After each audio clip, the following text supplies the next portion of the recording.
Hi all. It is a wonderful thing that you have zoomed in and are watching this video. It is a great pleasure for me to be here with you to announce this year's Jean Blondel's PhD Prize. My name is Hana Kubátová and I'm the executive committee member of the ECPR, and I'm also, or was also, the chair of this year's prize committee. Maybe some of you know that ECPR awards this prize since 2003, and it does so on an annual basis for the best thesis in politics, broadly conceived to include international relations, political theory, and public administration. It is a prize that is nominated by a member institution, and the prize carries an award. But in reality, it is an award for the committee to be able to read all the nominated works, and especially the work that we have selected as this year's prize or the winner. I will speak a little bit about the committee and how we worked, and then I will turn over to our guests to speak more about the work and the author behind the work.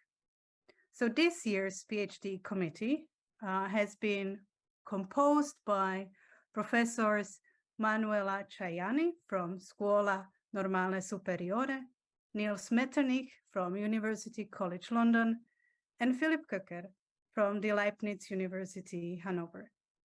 We received, I believe, over 20 outstanding PhD prizes, and we have, as a first step, all worked independently.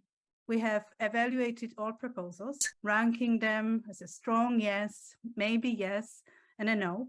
And all of us were to be cautious about how many works we rank according to each of these categories.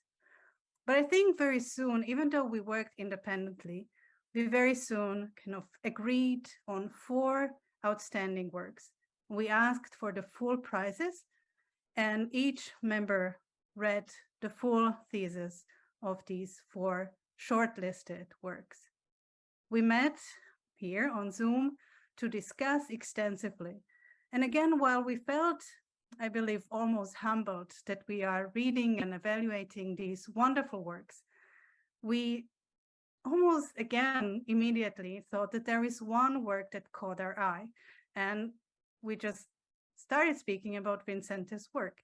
We spoke about the rigorous methods. We spoke about how it impacted us. We even started debating some of its conclusions. And I think to be on many committees, this is a signal that the prize is going to the right hands. And I'm very pleased to announce the winner and to announce and to promote his work for the broader audience. And Ellen, I'm giving the floor to you to introduce yourself, but also maybe to tell us a little bit about the reasons why you selected Vicente for this prize.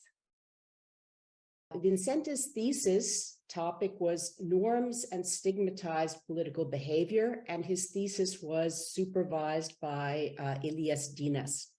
Now, I nominated him in my role as head of department after consulting with the departmental committee. But I was always interested in this thesis because Vicente's dissertation addresses a frontier scientific issue with cutting-edge methodology, and it addresses a topic, an issue that's really critical right now for democratic political culture. He looks at when people break with norms, even if the breaking with these norms is stigmatized. Now, I'm an institutionalist, but one of the problems we have now today is that increasing numbers of political actors no longer follow the rules of the game, formal institutional rules or informal institutional rules, or norms of appropriateness. Elite political actors, but also members of the public are increasingly breaking those norms quite severely. So I think this is a critical issue for democracy and its sustainability to be investigating what are the conditions for when people feel they can move ahead and break those rules. Why are these norms not keeping this kind of bad behavior in check? And in his thesis, Vicente investigates the why and when of this. So that's why I'd like to hand over now to you, Vicente. Maybe you could tell us more about the details. Yeah, thank you, Ellen. So as Ellen was saying, what I do in my thesis is to focus on this idea of social norms, which we can take to mean the perceptions of what people do because they think that others also do follow the same behavior and think that this behavior should be followed. And this kind of social norm has been shown to be a very strong predictor of behavior across the social sciences, but not so much in political science, where we mostly focus on people's own views, regardless of whether they think of what they think is deemed acceptable in their social surroundings. However, of course, politics is one realm where this kind of perception of what is acceptable and what is not acceptable is very prevalent. And so there are reasons to believe that these ideas of what is more or less acceptable should also significantly affect the political behavior that individuals engage in a democratic context. So that's precisely what I try to do in my thesis, is to shift focus from the views that people have intrinsically to this idea of how the views of others around them condition the way in which they behave, meaning social norms, and also how these norms can change and thus affect the behavior of individuals. And what I do is I draw upon norms related to two major stigmas in advanced industrial democracies, which are norms against radical right ideology and norms against behavior associated with authoritarian regimes. And I try to use some original measures and sources of data to kind of illustrate the way in which these norms affect the behavior of individuals, and also how they can change and make individuals who had these views but did not act on them because they thought that others around them would disapprove of that behavior, how these norms can erode, and in so doing make individuals more likely to engage in the previously stigmatized behavior. So just to give you a few examples, in one of the chapters, one of the things that I do is to show that once radical right politicians become successful, individuals who already supported these politicians, but who did not act on that support in public because they feared judgment by others, once these politicians become successful, these individuals become more comfortable acting on that support.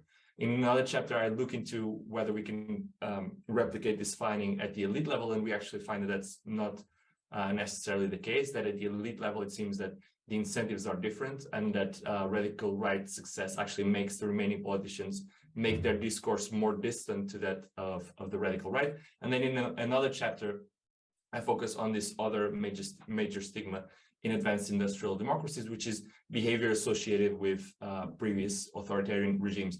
And what we do there is to use a data set of flags displayed in the facade of buildings to show that this is in Spain, of course, and we try to show that the process of Catalan independence, because it generated this outgroup threat, normalized public expressions of Spanish nationalism, which were previously stigmatized in Spain because they were associated with authoritarianism. And then we show that once these public displays of nationalism become normalized, individuals who already had authoritarian views in private but who did not show them in public also become more comfortable showing those views.